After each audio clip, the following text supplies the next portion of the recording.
இதை பிடுங்கி பார்ப்போம் வருதானே.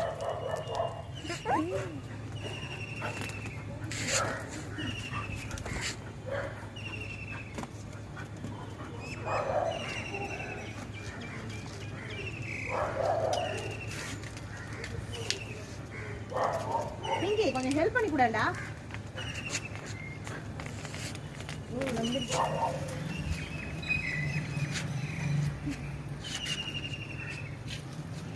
எடுத்தாச்சு. இது உரத்துக்கு ஆகும்.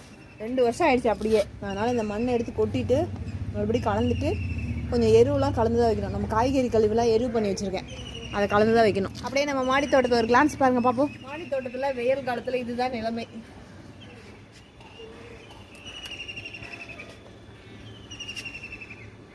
கீரை நல்லா வரும் வெயில் டைமில்.